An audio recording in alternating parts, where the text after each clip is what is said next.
Jerika. I use she, her. I'm Leap. I use he, him. I'm El Ninja Cupcake, she, her as well. And I'm Embers Tide, he, him, your DM. And this is Insight Check, where we delve into the dungeons of your bad decisions to retrieve the treasures of wisdom. Ooh. The wisest of treasures from the wisest of listeners. It's true. Happy New Year! Yeah! Woo, woo, woo, woo. I'm so happy that we've all made it in here after we've been drunk off of our pie. Or alcohol. Welcome to the... Right? Like... Or, there's stories of both. Pie-alcohol? Alka-pie? You meant alcoholic pies, didn't you? I did. Mm-hmm. Oh, this is Douglas, by the way. Douglas, say hello. Yeah, good job. That's he. For all of our listeners, and I also just want to make sure that Jace doesn't feel like he has to be editing out every single Douglas sound. I am rocking Douglas. He is trying to fall asleep. It is quasi-successful. So, dear listeners, I hope you don't mind the sound of my sweet, sweet boy trying to fall asleep. And there's a small human with us. All right, I'm just going to do some bouncing. And I think it's getting time for say it, Douglas. Dungeon crawl. Will forever be known as Huh. I'm going to sing us into this dungeon crawl right now. And it goes a little something like this. Somebody once told me the DM's gonna roll me. I ain't the sharpest cleric, they said. I was looking for a pun with some dragons and dungeons. They were shaped just like Elminster's bookends. What? Well, the Fate Eater's coming and crawling in the dungeons. Fed to the jewel and I hit the ground running. Didn't make sense to train that flump. Your brain gets devoured, but your head gets dumb. So much to do, so roll DC. So what's wrong with taking the back streets? You never know if you don't go. The dungeon crawl kicks off our show. Hey now, you're a crawl star. Get your game on, go play. Hey now, Bardic Rockstar. Get your roll on, get paid. All that critters is gold. Yes. Only dungeon stars break the mold. Beautiful. This is the best thing that has happened in 2019. Wow, yeah, that song, everyone should memorize it. Dude, what can you not do? This is ridiculous. I assume only actually physically shedding your skin and making a new skin is the thing. We have not proven that. TBD. I have a very brief dungeon crawl. I just saw on Twitter that Anna Prosser is going to be on Girls Guts Glory. Oh. And I'm really, really, really, really, really hoping she's going to play Evelyn, but we'll see. That's a very good dynamic to bring to that group of people. I think that will shake it up in a very interesting way. Yes. I have listened to Girls Guts Glory, caught up I guess I started maybe 4 or so months ago. So I'm in the process of catching up along with catching up with season 2 of Critical Role. And I really like the idea of Anna Prosser in that world. Yeah. That's a good one. She's incredible in anything that she does, so it will not be a letdown. She's got chops.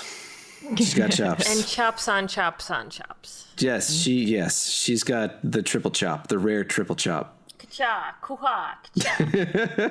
She's more chops than the slap chop. Oh, you've been burned, slap chop. She just slap chops. Yep. What about lamb chop, though? Anyway.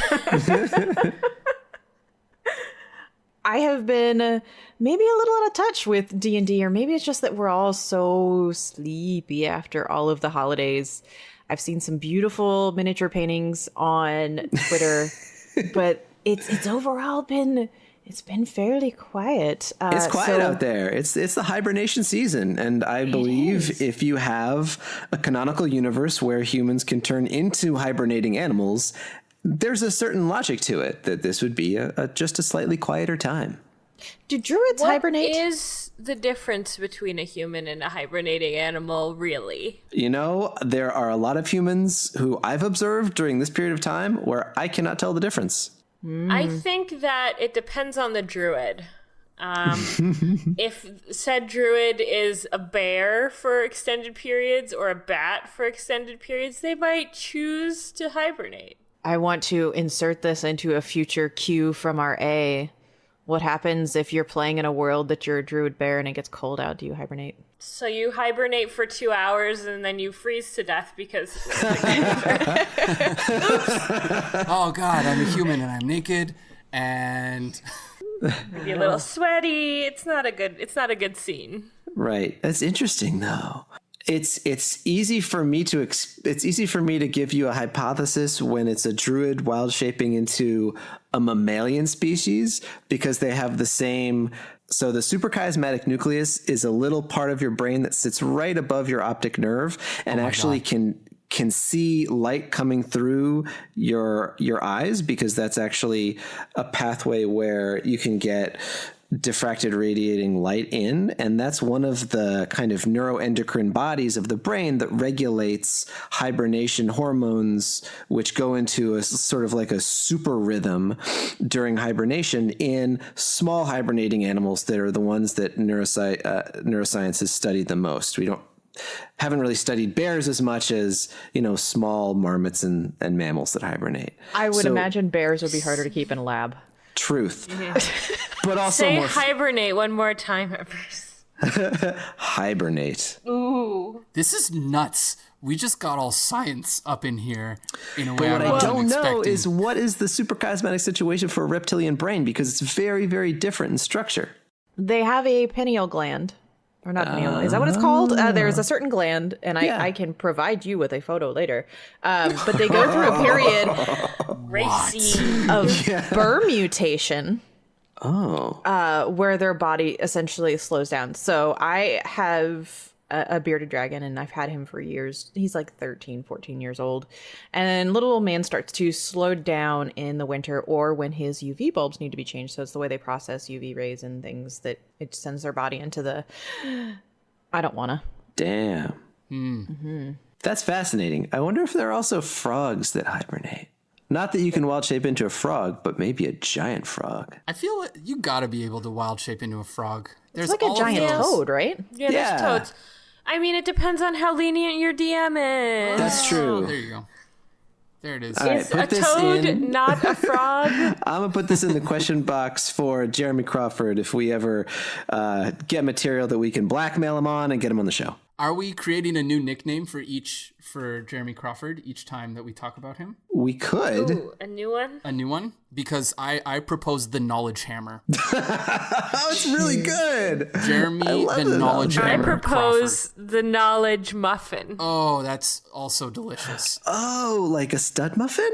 Maybe. All right, I'm going to take it. I'm going to Wait. take it as I'll take it as I will. I'm not going to impose my interpretation on anybody else, but I support the muffins. I like it. All right. All right, I got a quick dungeon crawl. Back on the crawls of dungeons. I'm holding in my hand this nice little magnetic custom printed flash drive with the second Rapquisitions Incorporated album on it because we finished that sucker over New Year's. What? Oh my God. We have 11 or 12 tracks. And we actually, for the first time, we leaked it at an Acquisitions Incorporated fan meetup, a Shadow Council Cathrismas holiday get-together, as they called it. So huge shout out to Shiny out there in the Shadow Council, the fan community of Acquisitions Incorporated. She set up this party for her fellow fans in the Portland area, I think. Yep. And I was like, hey, are you having it now? And can I DM you? And so we just leaked the whole album and shared all the files for them for the night and let them listen to the whole thing through, which was either a great way to sweeten or spoil their party, depending on how actual people with real ears hear the stuff that we make. But they seemed real happy. So I was really excited to do that. And now I'm setting up a little care package for my favorite cast members. So that's my dungeon crawl. That is legitimately nerve-wracking. Like, it's weird. As someone who is on that album, it's weird knowing that, like, you always know that it's going to come out, but people have physically listened to that whole thing and have thoughts and opinions on it. It is surprising. And if you're listening to this, I hope you liked it. Like, I just hope that you liked it. I feel a little extra naked because I didn't have any of the amazing art that we got fan community artists to contribute to this project to hide behind, because it was just the digital audio files. So have you shed your snake skin and you are now the nakedest snake?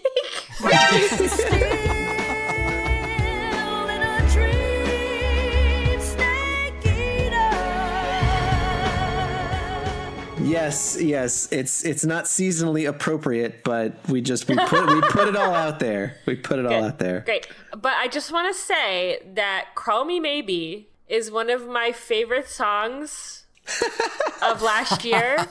I listened to it on repeat, so I can only imagine what wonderful treasures exist on this produced document of your love.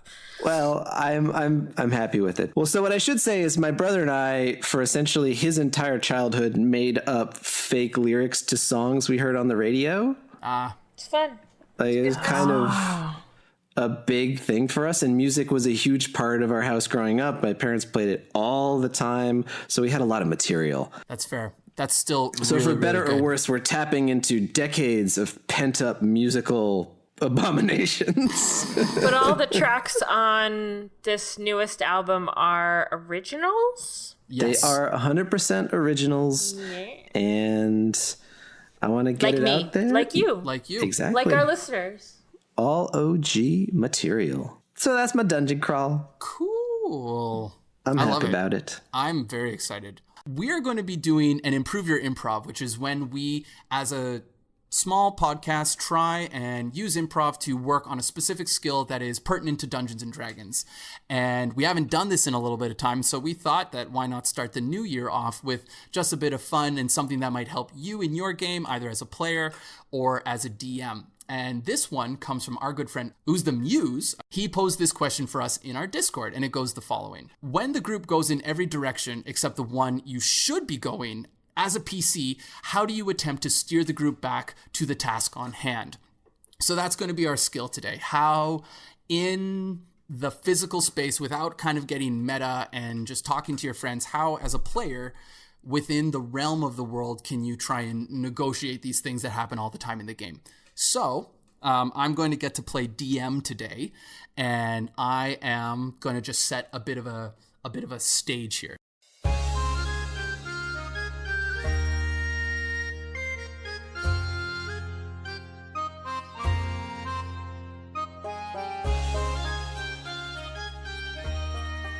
Our party, as it stands, has just come into town after a very long dungeon crawl. They were sent out to find some goblins that had been raiding the town for what seemed like months before the party got here. They ended up going deep into a goblin lair and finding out not only all sorts of secrets about their town, but started to find things about themselves, where their own history, items that they had been looking for, or things that have just started to interest them, as is the way with a lot of games like this. Our players have just spent the last thing that their campaign, how we ended our last campaign, is they had been talking with the head of the guard, and they had since learned at the end of the dungeon that it was a set of high-ranking human bandits that are deep within the woods that had kind of been pulling the strings of these goblins.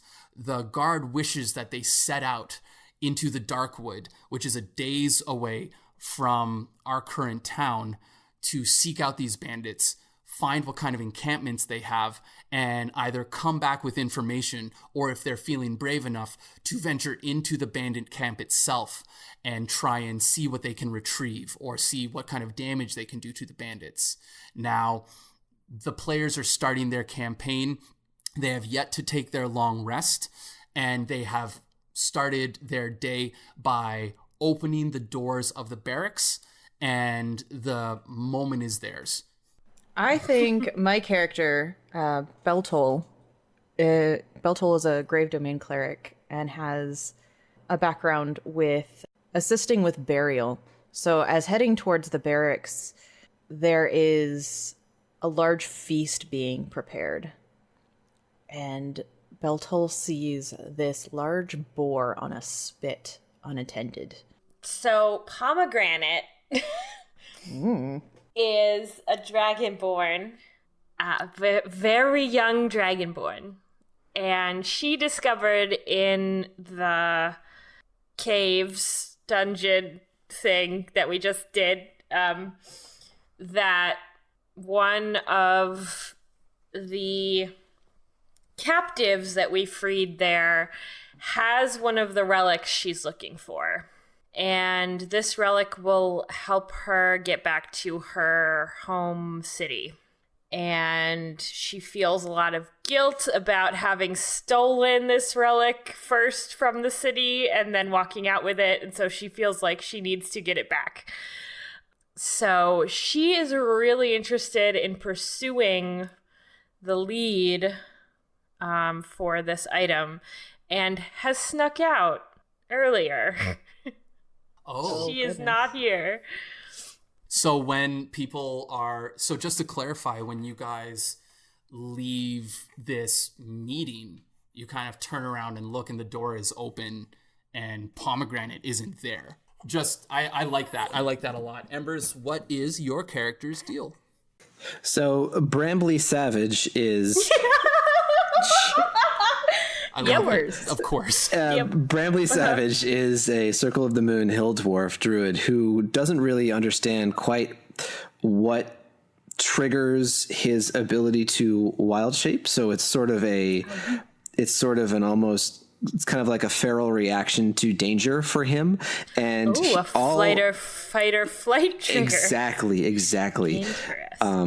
In the heat of battle, is in moments of great stress and danger, is the only time that he can really handily control that shift. So he's very danger seeking. He wants to get back out and pursue not necessarily the ends to their discoveries from the dungeon, but just to pursue that kind of adrenaline rush that gives him access to this part of his ability. So he comes out, and in his really rough voice, he's all about figuring out where Pomegranate went and how we get back into the heat of things as quickly as possible. I love it. And so Pomegranate, what you will know, Beltol and Mr. Savage, Brambly Savage. You guys will be up in a second, but what Pomegranate knows pretty much immediately is they are able to find that person's house without much concern. You know, when you got back into town, where they lived, because they just talked about the thing that they had found previously, and you have a pretty good suspicion that it is in their home, which is in the residential quarters of this town. And it's a busy mid-afternoon, so it won't take you any challenges to get there. Now, the other two characters, how are you going to start with this? Brambly Savage, at the doors of the barracks, he instantly sees that Pomegranate's not there, and he's instantly in a big huff, and he starts stomping around the barrack area, kind of pulling up anybody he can see, and he'll be like, "Hey, chump, you've seen Pomegranate around here? What's going on? We gotta get back out there and get those bad guys. Oh yeah." So you're just grabbing whomever. You grab a merchant person who is carrying a cart, and they just jump. They say, Pomegranate. I don't know who that is. Is that one of the adventurers that you came into recently? Is that who you're talking about? Well, let me tell you something, bub.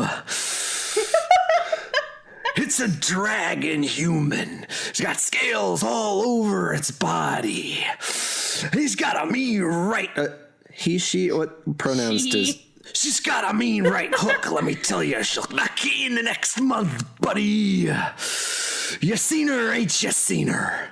He jumps back. He says, I haven't seen her at all this morning. I just woke up. I took a nap.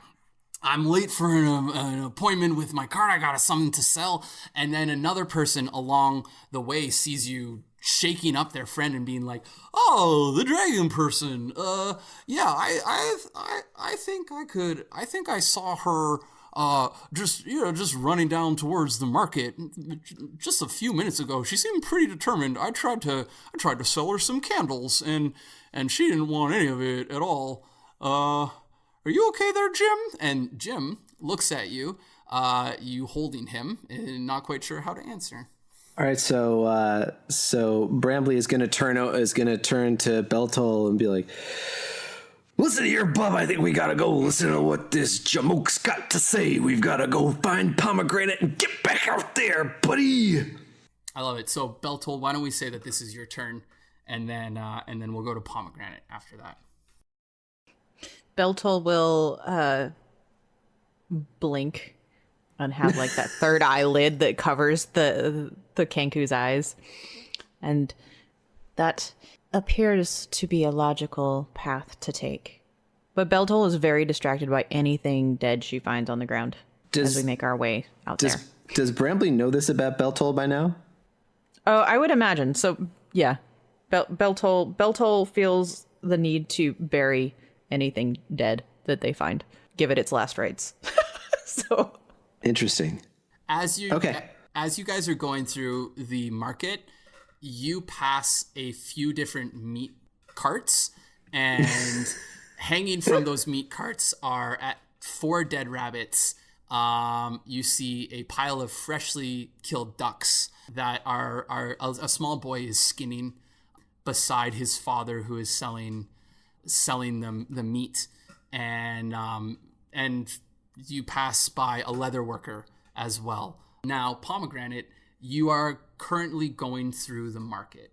It's a big, bustling, busy town, and so it takes a bit of time to navigate, but once you get past, you will be able to turn left and get into the residential area, no problem, and find the house of Amelia, who is the woman who told you that her and her brother were the ones who found this thing kind of washed up on shore, which is why she thought that they were taken in the first place. How are you going through the market? I assume you're not taking much time at all. Like, do you care that your friends aren't there, or are you just pretty self-determined? She is going as quickly as possible. Okay. So it doesn't take you much time at all. You get through, you turn left, and then you get into the residential area, which is much more open, much less busy, and pretty much like a set of straight roads intersecting one after another on houses. Because of everything that happened in the dungeon, you know that she lives just 2 rows down, basically. So when Pomegranate locates the house, she will try to sneak in. She's going to do a B&E. Okay. All right. Oh, no. Or she's going to attempt it anyway. Okay, that sounds good. So, just for our listeners' sake, what class is Pomegranate? She's a druid. I love it. That's perfect. She's a circle of the land mountain. Okay, so it's the middle of the day. It's a very bright and sunny day, and Amelia's house is right in the middle of the row. So, make an insight check for me, please. Sure. Let me get my dice. Should. You have caught me unprepared with my pants down, and we're all partially naked again. Okay. Yeah, exactly. All sloughing off our skins. Insight. 4. 4. All you know is that there is the only way that, like, there's just the door in the front, right? You don't know if there's a back door. You don't know. The houses are literally like they're the connected wall houses. So like they're just row after row after row. This is what Pomegranate wants. She wants to listen closely to see if there are any beasts at home. Any beasts at home? Beasts like dogs or cats or rats or definitely. Cats. Okay, so why not then you press yourself. You think that you see some movement in the window. You don't hear anything, but there's like these houses have that kind of rising step. There's like a little staircase that goes up to the actual door. Is it a brownstone? Am I being a brownstone? You're basically being a brownstone.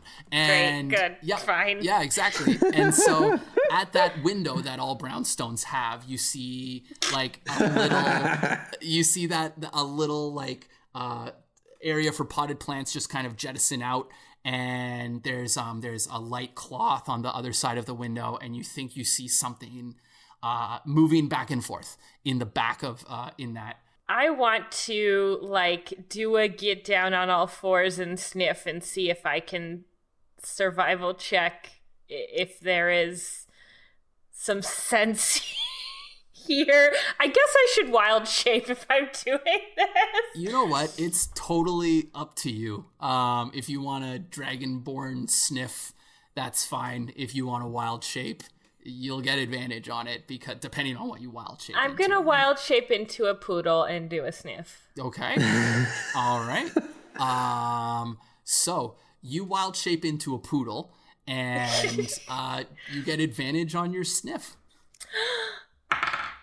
That was a 7. Mm-hmm. That was a 6 plus 7, which is 13. 13. You smell cat. You smell cat on the other side. You smell that cat butt, and you smell that. Oh, it's acidic. Yeah, exactly. Oh, it's virile. As you are smelling this, you kind of get down. You hear a voice of, "Oh, hello there, little fella. What are you doing over here?" And you feel you don't really seem. I don't seem to have a collar on you. Oh my goodness, I should. Well, we should find your owner here. Why don't you come with me? And this very kind old man starts trying to basically try and get you. Gotcha. I just had a terrible idea.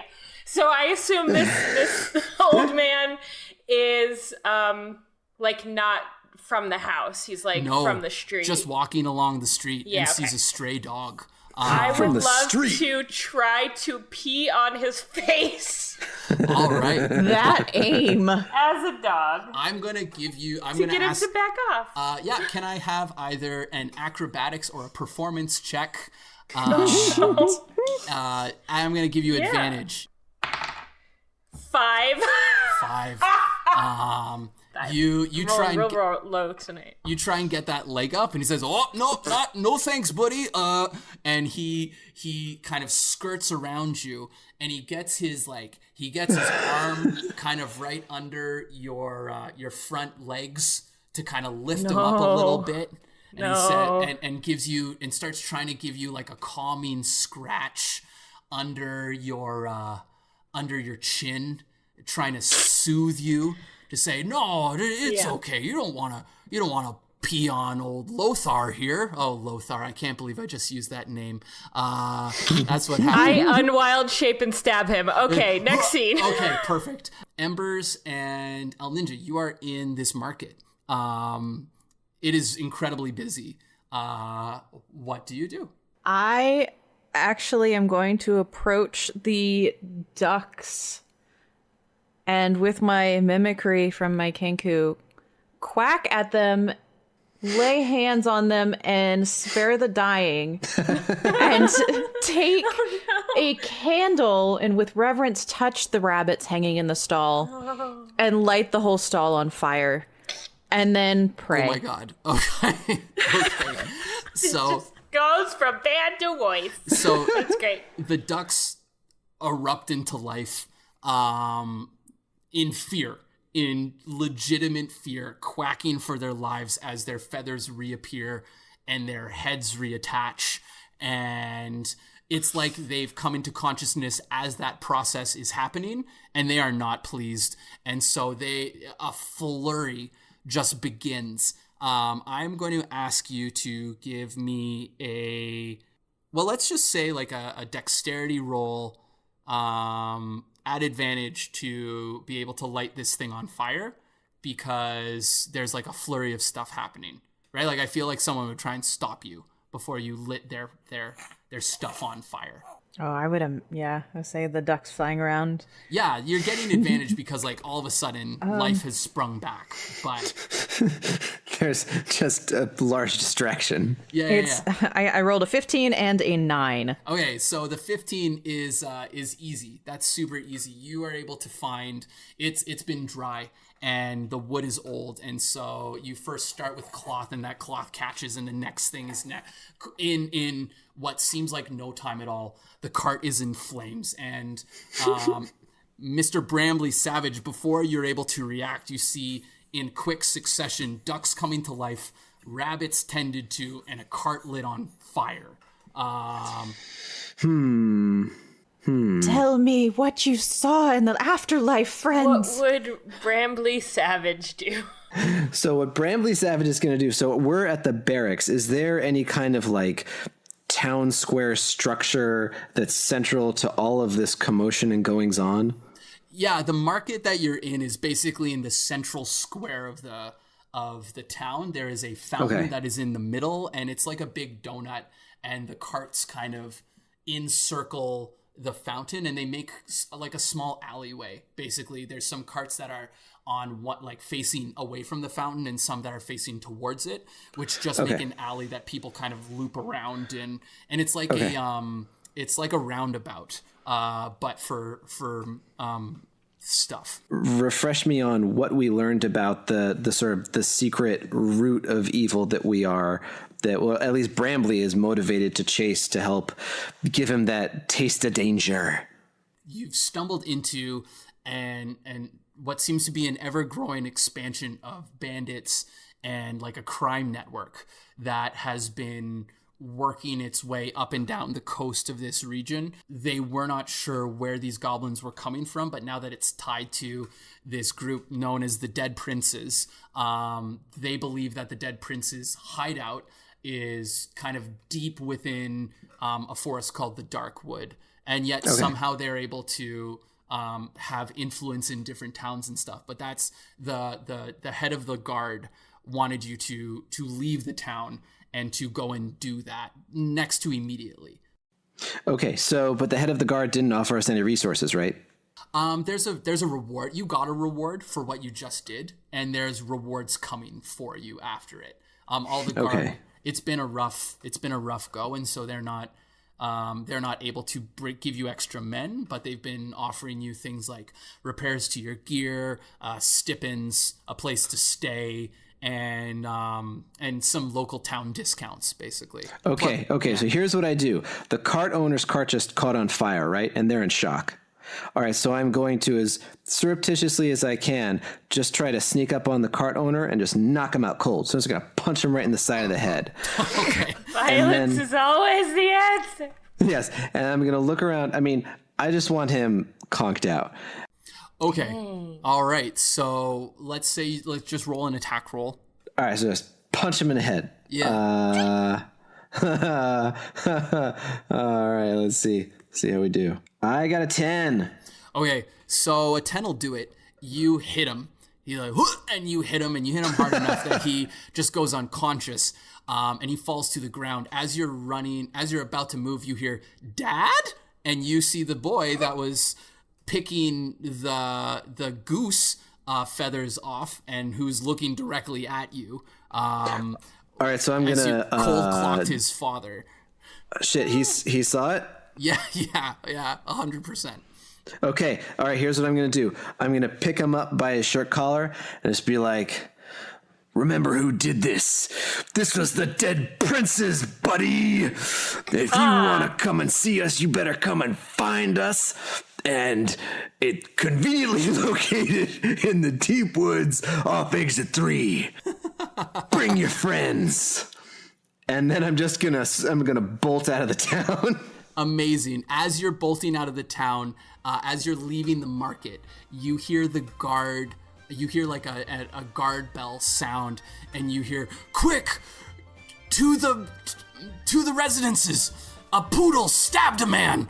Everybody, come, help us!" And we'll just leave it right there. Let's debrief this a little bit. Right, so we effectively have now one member of the party sprinting out of the town after assaulting a citizen.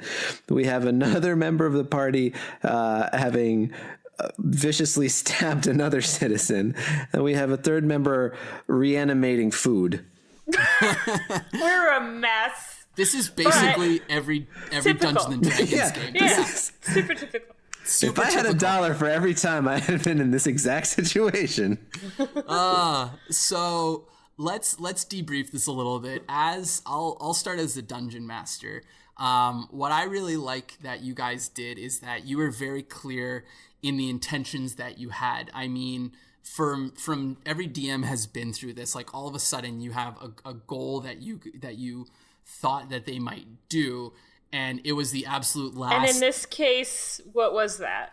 Well, like, you always set the quest, right? And so you set the quest of being like, okay, the guard wants you to go back out and set out into the woods. Now, the way that we preface this is that there was a lot of stuff that you guys were interested in doing, which basically I think happens in every game. So as the dungeon master coming in, I was pretty ready to know that there was going to be other things that are going to come up. I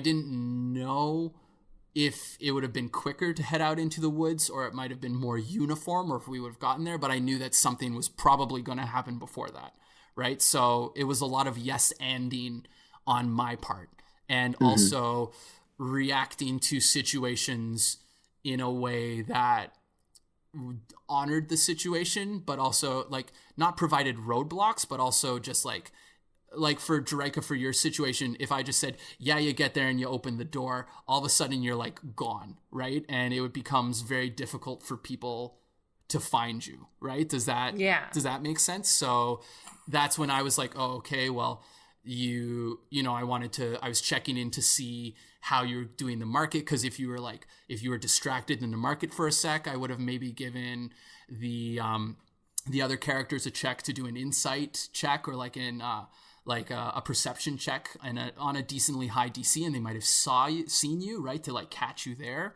and that's why I think that you can signal things, so I think you did a really good job signaling that the task that I was running off and doing is going to be a lot harder than I thought, or that perhaps another course of action would be.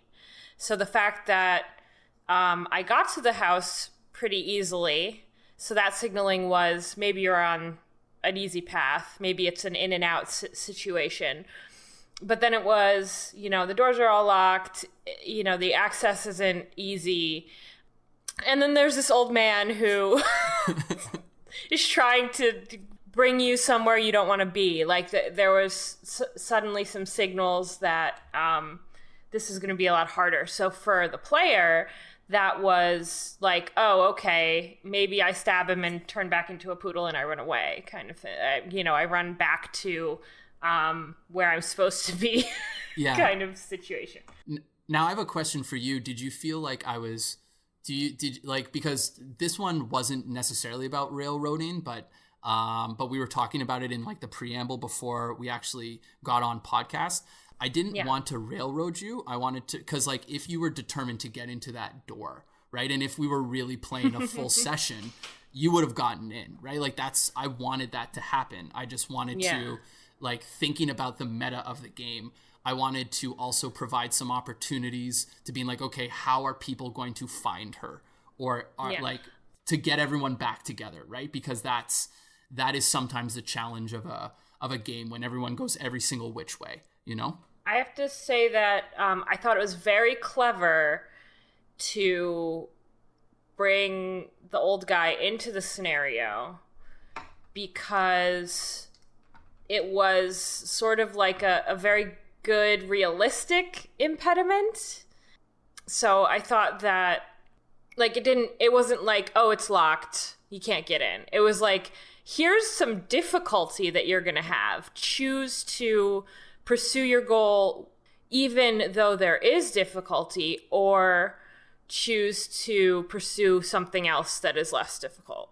So I thought that railroading would have been like, nah, it's locked, now you can't find it, nah, it's not happening.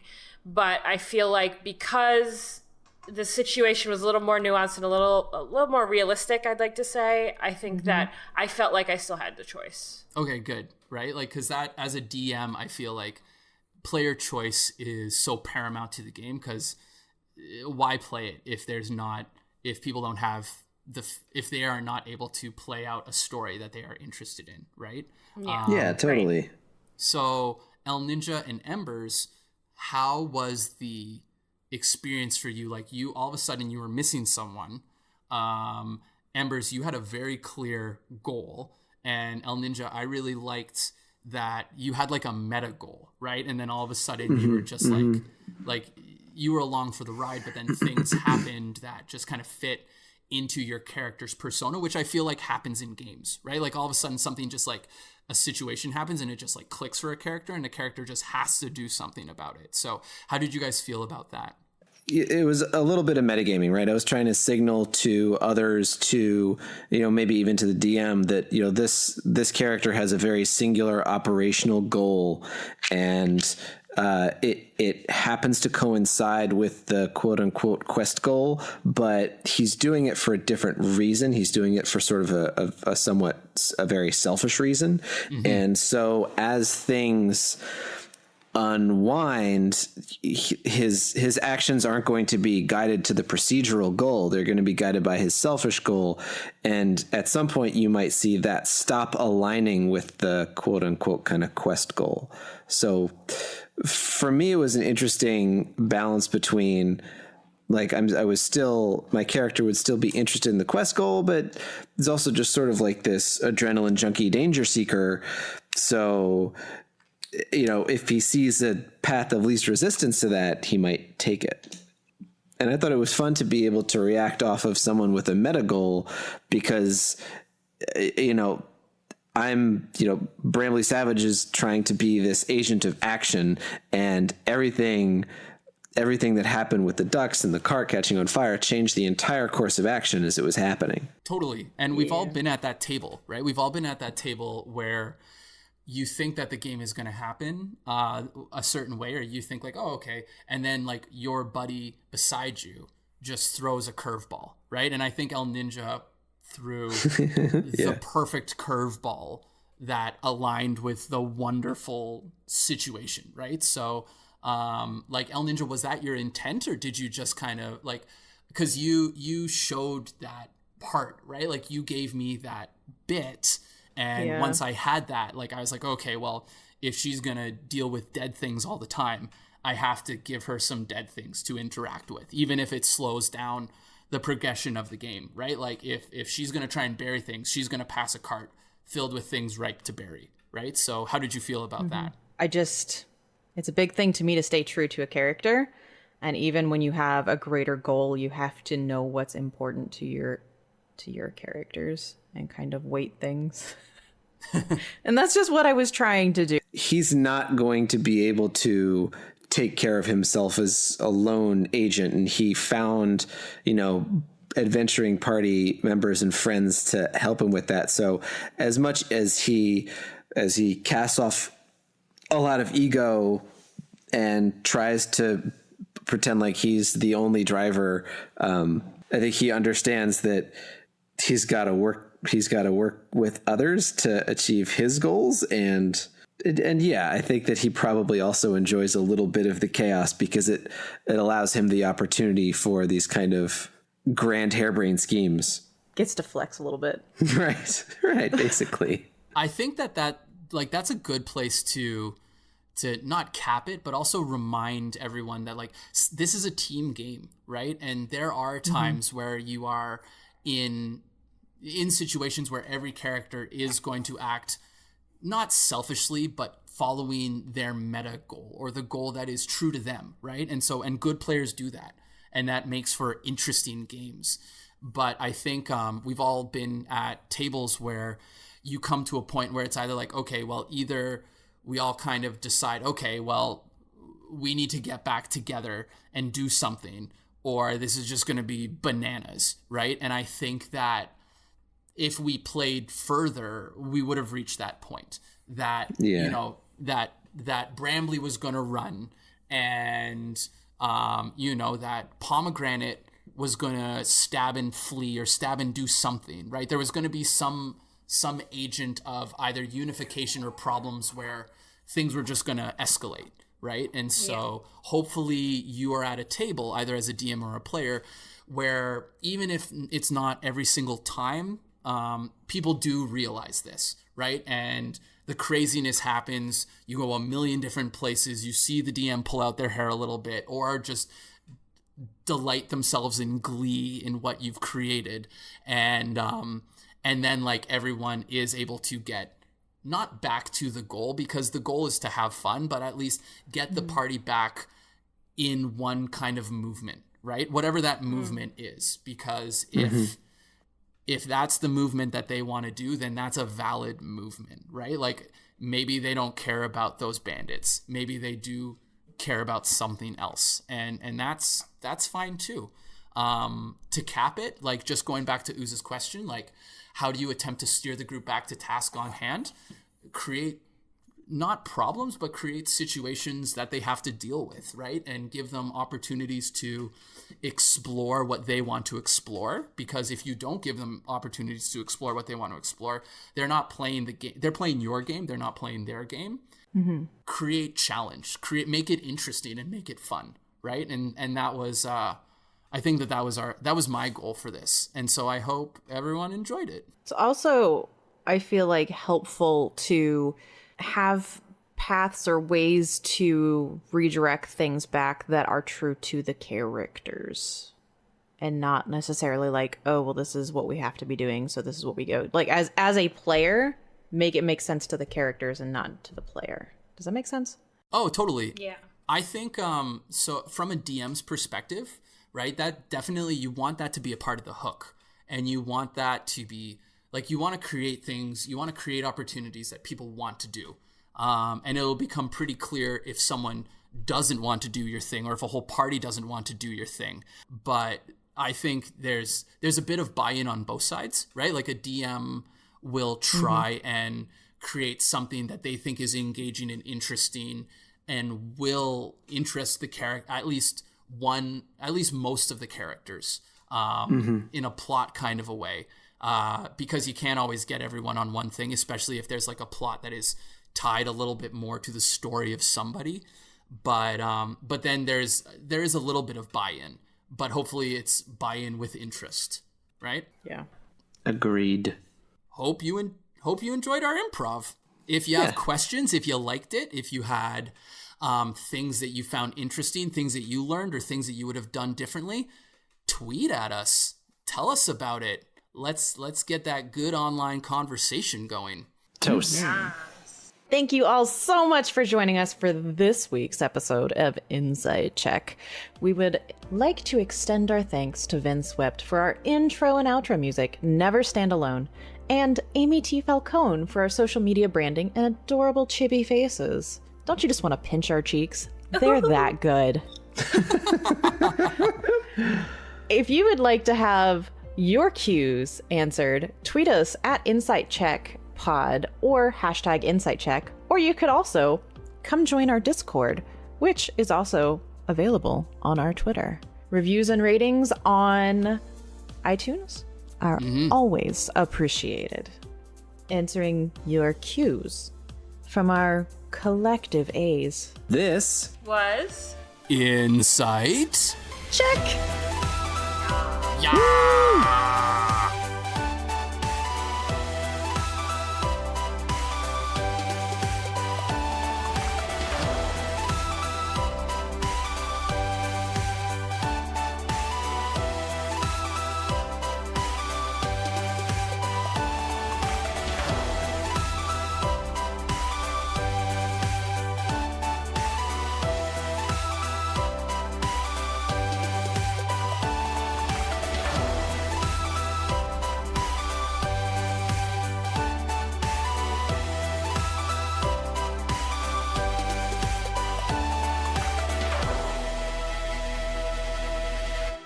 And this is the following question that she put in our Discord, which, as we plug pretty much every single episode now, if you're not there, we would love to have you come in. You can only speak in falsettos there, though.